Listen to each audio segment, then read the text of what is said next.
नमस्ते सबैजना कस्तो हुनुहुन्छ? म पनि ठिकै छु।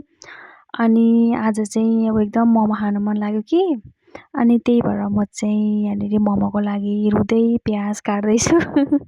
हेर्नु पुरा आँसुसरी भएर है। अन्त के गर्नु आउने अब बाहिरतिरको मोमो त्यति धेरै खानु मन लाग्दैन नि त। अनि मलाई चाहिँ खालि घरमै बनाएको मोमो मनपर्छ।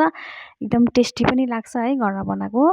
अनि बाहिरको चाहिँ अलिक ग्यासको प्रब्लम हुन्छ त्यही भएर म चाहिँ घरमै बनाएर खान्छु। अन्त यो चाहिँ हाम्रो किमा पनि रेडी भइसक्यो। अनि यहाँ चाहिँ हामी चाहिँ अब मोमो बनाउन सुरु गरेको छौँ। अन्त यहाँनिर चाहिँ सिर्जनाले मोमो बेल्दै हुनुहुन्छ। हामी दुईजना चाहिँ प्रायः जसो यसरी अब मोमोहरू बनाउँछौँ। म चाहिँ एक्लै बनाउन सक्दिनँ नि त। एक्लै मलाई अल्छी पनि लाग्छ। अनि दुईजना छ भने चाहिँ अलिक जाँगर चल्दो रहेछ कि। अन्त हाम्रो यहाँनिर हेर्नु है मोमो, अन्त यो चाहिँ हाम्रो सुप है। अन्त यहाँ चाहिँ हाम्रो दुईजना क्युटिपाईहरू चाहिँ मोमोको वेट गरेर बसिरहेको छ। कतिखेर मोमो पाक्छ र खाने भनेर के उनीहरूलाई। अन्त यो चाहिँ हाम्रो भेज सुप हो।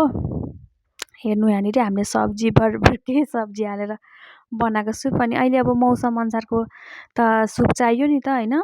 अब खालि चिकन चिकन मात्रै त अब अलिक मिठो हुँदैन नि त। अनि सब्जीहरू एड गऱ्यो भने चाहिँ मिठो हुन्छ।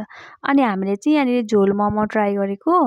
घरमा बनाएर चाहिँ हामीले पहिला धेरै खाएको, तर योचोटि चाहिँ एकदम मिठो टेस्टी भएको थियो। अनि यो झोल मोमोको त्यो झोल चाहिँ हुन्छ नि अचार चाहिँ त्यो चाहिँ सृजनाले बनाएको है। एकदम मिठो बनाएको थियो उसले, टेस्टी। अनि हाम्रो मोमो पनि एकदम मिठो मिठो मिठो भएको थियो झोल मोमो चाहिँ है। नानीहरूले त खाएन, हामी दुईजनाले चाहिँ एकदम भरभर के धेरै खायौँ हेर्नु।